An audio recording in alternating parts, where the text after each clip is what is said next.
Bonjour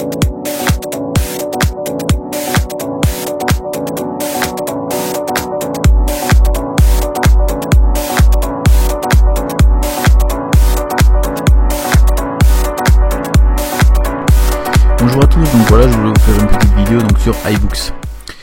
Alors on va le démarrer, donc là c'est l'affichage standard donc d'iBooks, donc avec les livres, hein. C'est qu'en fait c'est une bibliothèque iBooks en fait.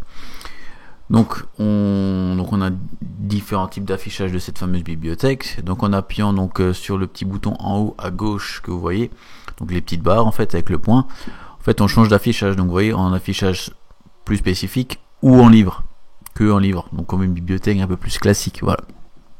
Tout simplement.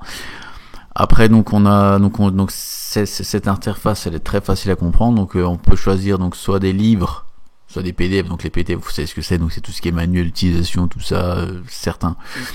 Ensuite certaines fonctions, je choisis donc tous les livres, donc avec tous les contenus, ou que les livres.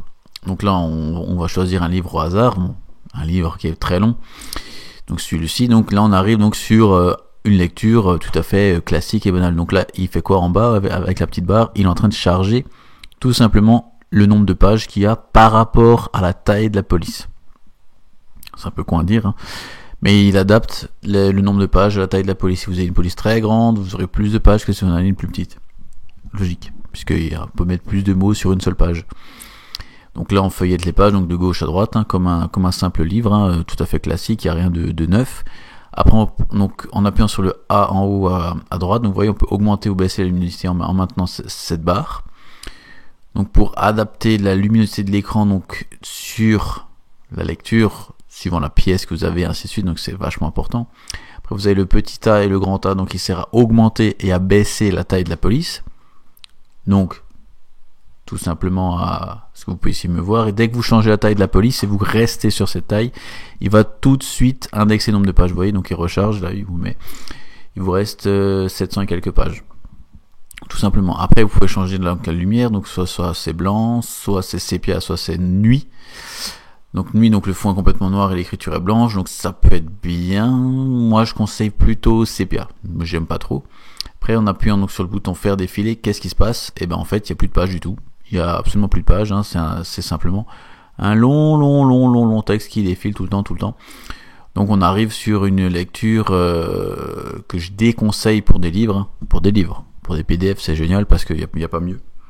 Tout simplement puisque tous les lecteurs PDF sont comme ça. Et là vous voyez, donc là on arrive sur le même genre d'interface que si on avait une lecture horizontale, donc classique avec les pages, tout ça. Mais là sur un menu donc faire défiler, ça permet donc pour les PDF de gagner du temps sur un livre, c'est vraiment pas pratique du tout. Et le mode nuit peut être bien aussi si on n'a pas envie de se fatiguer les yeux, justement quand il n'y a pas beaucoup de lumière. Alors c'est un coche à prendre, hein, c'est sûr. Et ensuite, bon, on va l'enlever et on revient sur un affichage normal, donc avec des pages et en blanc.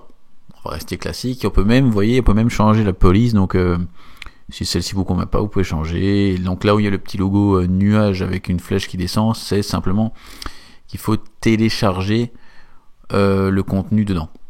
C'est tout. Tout simplement, c'est tout. Ensuite, donc le fameux clavier donc SwiftKey. Donc on est de retour sur ce clavier SwiftKey. Donc toujours pareil, hein.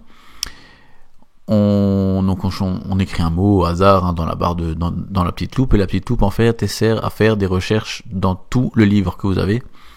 Dès que vous avez un truc, on va changer parce que Steve Jobs c'est notre truc, on met iPod c'est leur baladeur numérique, hein. Donc tout simplement, donc là on voit qu'il y a tout le contenu qui est indexé par rapport à la demande qu'on fait sur un sujet donné. Donc là, en appuyant donc sur vous voyez, il y a donc là on a tous les menus, donc tout ce qui est chapitrage de chaque partie avec le nombre de pages restant, tout ça. Donc on a, vous voyez, la petite barre et on revient dessus. On appuie sur la petite barre. Ensuite on a tout ce qui est signets. Donc les signets, donc c'est les différentes parties aussi. J'utilise pas vraiment les signets parce que je trouve pas ça vraiment utile, hein, personnellement.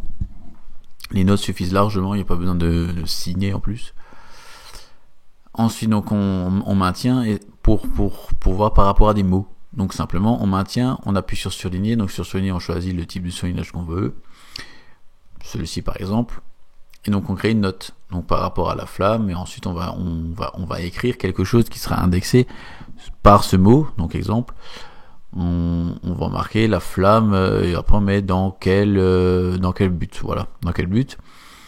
Donc là on revient sur une page différente, on revient dessus, ah tiens la flamme machin, on reste appuyé dessus, donc on voit bien que c'est en bleu.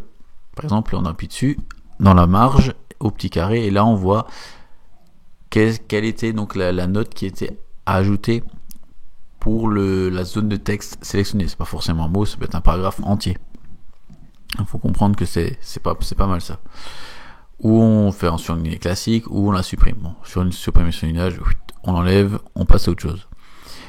Alors ça c'est le surlignage en soi. Mais après il y a aussi d'autres fonctions qui peuvent être pas mal. Donc on peut choisir aussi le dictionnaire. Donc le dictionnaire c'est bien si on connaît pas la définition d'un mot et si on veut vraiment savoir le pourquoi du comment du mot. On peut le chercher donc dans le dictionnaire ou sur le web directement s'il le connaît pas, hein, tout simplement le mot, hein, c'est possible. Donc en maintenant sélectionner une zone, on surligne une zone entière, donc pour bien comprendre. Après on le supprime le surlignage, donc vous voyez on maintient sélectionné et on descend jusqu'à la zone, et vous voyez là on vient de sélectionner une très grande zone. On veut pas forcément ce type de surlignage, on passe en vert par exemple. Voilà, ça rappelle un petit peu tout ce qui est stabilo et ainsi de suite, tout ce qui est surligneur. Voilà, ça vous permet de gagner du temps. Par exemple, si on sait, voilà, dans ce paragraphe là il y a ça et ça, donc là quand vous allez, on verra ensuite tout ce qui est surlignage et notes et tout ça, bah, c'est vachement pratique, hein. Ça vous fait gagner du temps. Si vous voulez revenir dessus plus tard, donc on quitte, on revient. Donc on arrive, donc je vous remonte donc les notes, et là les notes, donc vous voyez c'est lié aux zones de texte qu'on a surlignées directement dans le truc. Donc ça vous évite d'aller dans le livre et de feuilleter 800 pages pour trouver les notes, vous les avez tout de suite.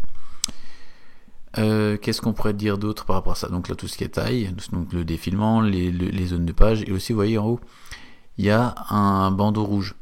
Vous voyez, je vous verrai ça après. Donc vous voyez, pour surligner, donc on maintient la zone de texte et on change la couleur. Donc là on vient de surligner une zone, tout simplement. On surligne une zone, on quitte, on prend un autre livre, vous voyez, je vous montre avec un autre livre, vous voyez c'est toujours le même principe, hein, les pages qui défilent, tout ça. On maintient une zone de texte, on tire, et là ça n'a rien donné. Parce qu'il faut rester appuyé, vous voyez. On surligne, donc on choisit le type de surlignage. Moi je vais choisir simplement un surlignage classique, on reste appuyé, et vous voyez, donc là ça commence, et non. Il faut rester appuyé longtemps. Donc vous restez, maintenez, vous tirez jusqu'à la zone choisie. Et voilà, on vient de surligner tout un texte à la place de faire l'inverse, c'est-à-dire à la place de sélectionner un texte et de le surligner. On arrive directement à l'endroit, on surligne tout de suite. Ça fait gagner un peu de temps et c'est vrai que c'est pratique. Et après on crée une note, je sais pas, vraiment, par exemple, vraiment intéressant. Voilà, intéressant. Hop, voyez avec le temps qu'on gagne avec les claviers alternatifs. Ça évite de taper les mots entiers, on va tout de suite plus vite. On peut tout de suite consacrer à d'autres tâches directement dans notre application. Donc là on a vu donc tout ce qui est surlignage et tout, et là on va sélectionner donc simplement une zone. Donc un livre, hein, on va prendre un livre. Donc la vitesse de chargement, je le redis toujours encore pas assez, c'est la vitesse de chargement de votre réseau, hein, qui fait que ça va vite. Donc on prend un livre gratuit, hein. On va pas prendre un livre payant pour l'exemple, hein, ça servira pas à grand chose de toute façon.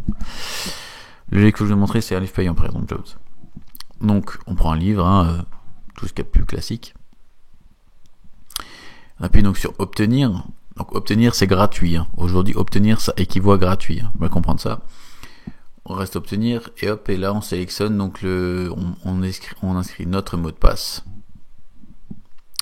de notre compte iTunes. Et donc là on aura ce livre qui va se télécharger directement à côté des autres. Tout simplement, il n'y a rien de plus facile.